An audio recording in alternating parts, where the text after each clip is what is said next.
Welcome and hello there. Today I'm gonna show you the pivotal battle, and I'm really sorry for this, but it took us multiple 3-hour sessions, so the video footage is gonna be sped up to 7 times the normal speed. If that hurts your eyes, I'm sorry, you don't have to watch it.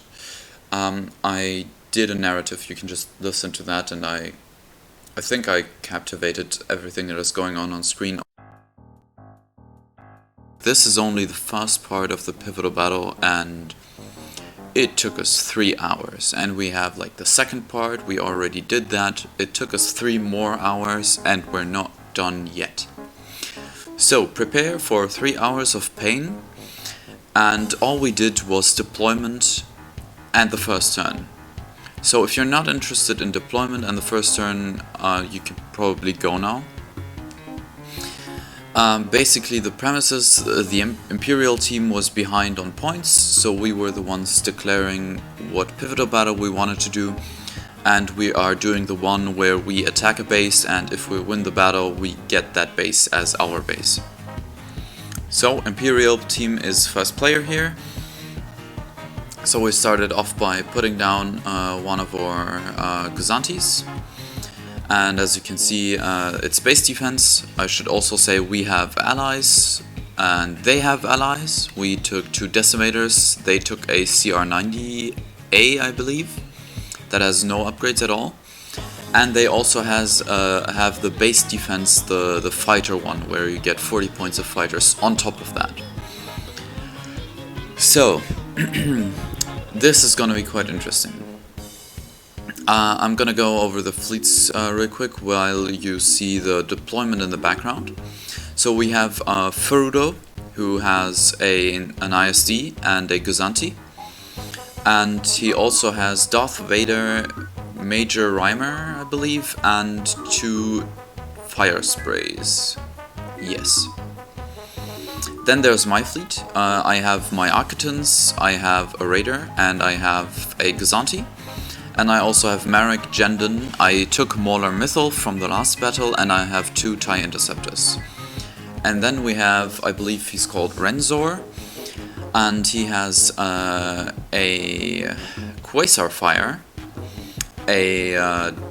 not a Demolisher, a Gladiator, that is not yet a Demolisher, and another Guzanti. And he has, I believe, 3 generic TIE Defenders and Saber Squadron. I thought there was some other hero in there as well, but I can't remember. Anyway, Saber Squadron. Really good one. Then our enemies. They have a fleet of 2 Hammerheads and an MC-75. They have, like a lot of squadrons, I actually can't remember from the top of my head. They have even more squadrons than we have. We have like 15 squadrons. They had, I think, 18 or something like that. It was crazy, like absolutely crazy. Then they have an MC-80 that has the Mon Caron title and gunnery teams. They have a Yavaris by now, which is also really a pain in you know where. And the Yavaris fleet also has a CR90 and then the Allies CR90 in there. And there's an MC-30 somewhere in there. And then I think 2 or 3 transports. I think it's only 2 transports. Now to the deployment. As you can see, there are dust fields in there. And they deployed one of their CR90s on our right flank. You can see the little red blob there. And then they started to put the MC-80 on our left flank. And what we did was we kind of said, okay, here we go. We have like 1 squadron deployment less than you, so we're just gonna leave all the squadrons for after we've placed ships. And the rebels are just allowed to do 1 squadron placement, and then we're gonna do just ships, because that kind of adds up in the math. And then what they did was they put their second big ship also on the left flank. And at that point we thought, guys, they have the big firepower all on their left flank, but they also have something on our left flank, but they also have something on our right flank. So what we're gonna do is we're just gonna concentrate everything on the right flank. We're just gonna push that up, and we're gonna kill the things on the right flank, because we only need to win by points. This is not an objective where we need to go anywhere. So them putting their ships on the right, everything that was on the right would just not be in the battle for us at that point. And that is why we put the Quasar on our right side, so it would be far away from the big ships that could easily kill it. And we put the ISD in the middle where it could block for the Quasar, and then there's the Gladiator that, in my opinion, is a bit too far off on the flank, but it is where it is. And yeah, now you can see the rest of the deployment coming together, and in my opinion a big mistake of theirs was where they put Yavaris, because now you're gonna see Yavaris, and they put Yavaris between their two big ships, and this like from my perspective is a mistake for two reasons. First of all, it's too far off. Like as they could see, all of our ships basically were on the right side. So okay, they didn't want to put the Yavaris into our big ships, which A, makes sense, but B, you need the Yavaris for 2 rounds in the squadron fighting, or it's not going to do anything. And I think right now we're at a point where I can say that, because the Yavaris kind of didn't do anything. It's not dead yet, but it is what it is. And the second problem was they couldn't freely maneuver the Yavaris where they want to, because they have like 2 big ships right tucked in there, right on the Yavaris.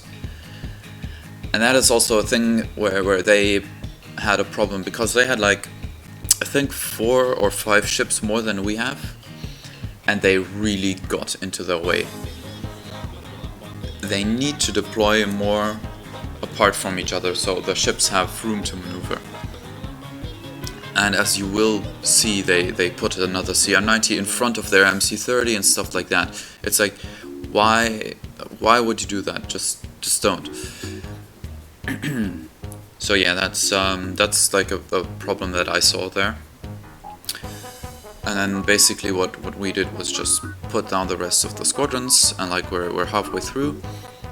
And then the second problem is, like, in this pivotal battle, both teams take forever to do things. It's like, oh, it's so horrible. We're currently working on like a rule set for activating ships and doing stuff. Because the way it is right now, it's so bad.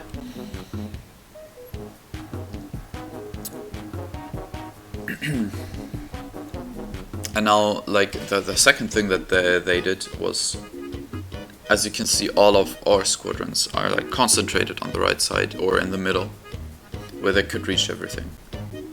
And they, for some reason, decided to put A-wings completely on their flank, and they put the squadrons everywhere. Like, if you pay attention to this, I know it's fast, and I'm sorry for your eyes, like I really am. But they put squadrons everywhere. So I was like kind of speechless. Like I didn't understand what was the point there, because they don't even have like really good carries. I mean, they have the Yavaris, they have two flotillas, but those are not like kind of dedicated carriers. Like, we have an ISD-2 that has a squadron token all the time, and we have a Quasar that has boosted comms and master coordinator. So we have like 2 really good carriers, and they didn't take a lot of rogue squadrons. Like, most of their squadrons are normal squadrons. You gotta keep that in mind, and they have no carriers, which was like in the first round. They took a lot of squadron commands to get tokens from that, which makes sense. But the problem with that was that the ships got into their way even more, because they couldn't navigate and get out of each other's way. And then what they were trying to do was like trying to swing in like a door. So the things that were in the middle should be going slowly, and there are things on our left flank, on their right flank, they should be going fast. But the problem is like they have ships that can only go speed 3 right on the flank, and by that they were kind of limited where their ships could go and how fast those ships could approach us. And that was like another problem they had. I mean, we had problems as well, as you're gonna see. The ISC kind of is going to go somewhere where he kind of doesn't want to be because he's in a world of pain. But that was a sacrifice we were kind of willing to make, or we were kind of expecting, because it's like, it's the big target. Of course it's gonna be the one that is going to eat all the damages. But yeah. It's a really defensive one though, I gotta say that. It has damage control officer, it has the staff bridge upgrade, so it has a second officer slot, it has an expert shield tech, it has leading shots, and it has what's it called, electronic countermeasures. So this is a really juicy Star Destroyer. Like it takes a lot of damage to take that down, and they like, that's gonna be the next part of the video. It's only gonna be in part 2 that we are going to see real engagement here. But in like the second part, they started to shoot at it with squadrons, and it was such a great moment because Frula was just like, yeah, I'm just gonna use my redirect and not take damage. It felt great. Like I can't stress this enough. These are great. Like it's great that we have 6 people on the table. Like I moan a lot, I bitch a lot. That's just me being me, and I'm sorry for that. But it's really great having 6 people sit down at the same time for 3 hours straight and just gaming this out like total badass. It's like it's a really nice atmosphere, and it's also like, look at this. Like this is a pivotal battle. This is what I thought the rebellion in the Rim, like this is what it should be. You know what I mean? Like you have all of this cluttered, like it's way too many squadrons, I'm not gonna lie. Like we took an hour to deploy squadrons, and the first squadron phase took like way too much time. But this is for me like, if you remember the battle of the second Death Star, this just looks like that. Like it's not quite there yet, but it's gonna be there for the last pivotal battle, because I guess we're gonna see a Super Star Destroyer. I don't know yet, because my team hasn't been talking about that stuff yet, and I think we're gonna make that up just before the battle actually. But I would love to see a Super Star Destroyer in there somewhere. It might be really fun, but we're gonna lose a lot of squadrons, which is going to hurt us. But it could be really cool. That's what I'm trying to say. And yeah, this is like, I really like this. I really enjoyed the last 2 sittings, and I hope we're gonna get done in the third one. But yeah, as you can see now, this is like actually a critical point, because the Yaveris is activated, and as you can see now it's maneuvering, but it has to fit in behind the MC-75, and that was a problem because it couldn't really go where it wanted to go. And then like yeah, it's just some more maneuvering. Like their right side is just swinging in, as you can see, and all of the stuff in the middle off of them is going slow. I'm not gonna bother you with all the squadron thingies, because that's just, we're gonna slow down in the next battle for the important stuff. Like for the really important stuff we're gonna slow down. But in this one it's just deployment and swinging around and doing stuff, and as you can see there's fiddling with squadrons and all the stuff. And I feel like that's not really enjoyable to see at low speeds. And again, if this is too fast, just put it in the comments and tell me, then I'm not gonna have any videos that are going to be this fast anymore. But I really feel like that the 20 minutes format is a good one, because if we go longer, I don't think anybody's going to sit through like half an hour of me showing you the pivotal battle. Yeah, that's my honest opinion. And then what they did there, you can see the white CR90.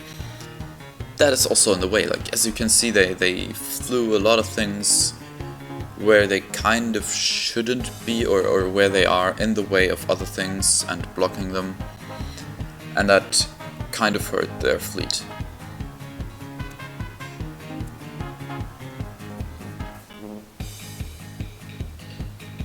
And then, as you could see here, like we saw the CR90 on like the red one, that is the allies, and we were like, we really want to kill this. Like, that looks really juicy, because it's kind of far off. It doesn't have a lot of squadron coverage.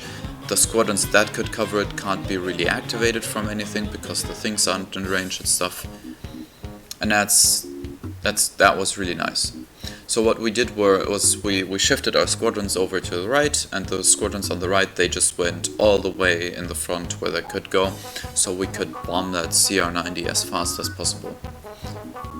Yeah. And then this is also like we're almost done with the first part, because it's only the squadron phase of the last thing. And this is like another mistake. They used their A-wings to screen on the left side. We don't have any squadrons on the left side. Why are you screening your MC-80 with 2 A-wings? I mean, in my opinion, it's a mistake. I don't like. We're gonna see if we Imperials even win this battle, and I'm really not entitled to tell anybody, well, you did a mistake there and there and there, because I did my fair share as well. And you saw the last battle. I was like, oh my god, why am I even talking about misplacing squadrons? so don't don't take that from me, but I feel like you see that all our squadrons are on the right side, so you don't have to put your A-wings that defensively over there. And A-wings are like really fast. They could have made it to the battle if you had put them at speed 5 into the middle, and then next turn activated them at speed 5 into the fray. They could have done it turn 2, but they didn't. And yeah, like the important ones, they have Wedge, they have Dodge, they have Taiko, they have Shara. The important ones like Wedge and Dodge, they kept them in the back because they want to double tap them with Yveris, which is understandable, it makes sense. But the problem was the placement of Yveris is so defensively that I don't think, like, we're in round 3 or 4 now, and I think I haven't seen a double tap from Yveris yet. And if you do that, that's just too defensive. It's too defensive. Ugh. Words. I'm sorry. So these are kind of the last squadrons of the round. As you can see, we pushed all our rogues on the right side. We pushed Reimer on the right side. We shoved that in front, and all our ships that were left of the ISD shifted to go somewhere to the right of the ISD. And yeah, I mean, this is kind of the whole thing. I hope you guys enjoyed. I'm gonna see you in the next one probably. I've already recorded that. I'm not putting it out there yet because there are tactics. I'm gonna say tactics in there which I don't want our enemies to hear yet. And yeah, see you in the next one.